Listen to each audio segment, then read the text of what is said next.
lakini kwa maelekezo ambayo tulikuwa tumepewa na CAF yote tumeyatekeleza na uwanja umekuja vizuri. Dar es Salaam ni kweli kuna mvua nyingi.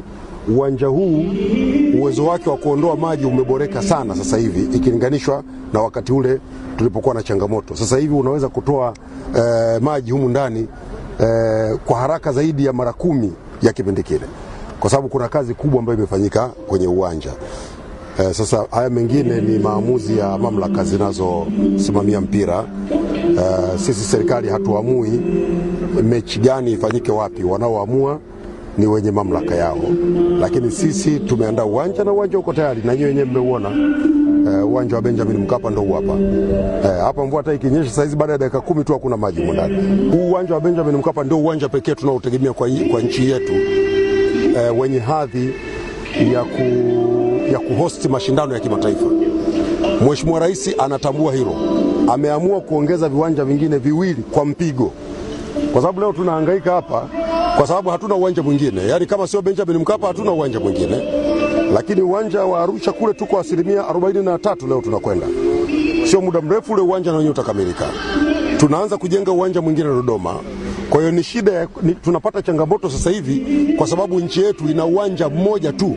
Mheshimiwa Rais Dr. Samia Suluhu Hassan kwa kutambua changamoto hii na kutambua athari zinazoweza kujitokeza kwa nchi kuwa na uwanja mmoja, ameamua tutumie zaidi ya shilingi bilioni 650 kujenga viwanja vingine vipya viwili, na tutajenga viwanja vingine vya mazoezi.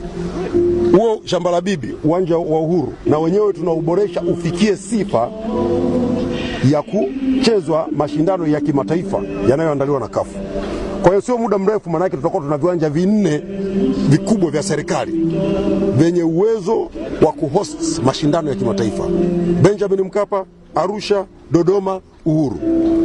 Huyo ndio Dr. Samia Suluhu Hassan. Sasa nani atakayeweza kumkwamisha?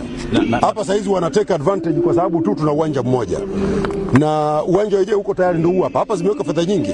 Zaidi ya bilioni 30 zimetumika hapa. Badilisha viti hivyo. Weka tatani, sehemu za kukimbilia mnaziona. Tunakwenda kufunga mifumo mipya ya viyoyozi. Tumerekebisha vyumba sijui vya waamuzi, vyumba vya antidoping, vya madaktari, vyumba vya marefali, ball boys, na kila walichokitaka CAF tumekifanya. Tunafanya kazi bega kwa bega na viongozi wa Simba. Tumefanya kazi pamoja mpaka tumefika hapa. Tulikuwa hatulali. Tunafanya kazi hapa usiku na mchana kuhakikisha ile changamoto iliyotokea kwenye ile mechi siku ile tunaikabidhi na tumeimaliza.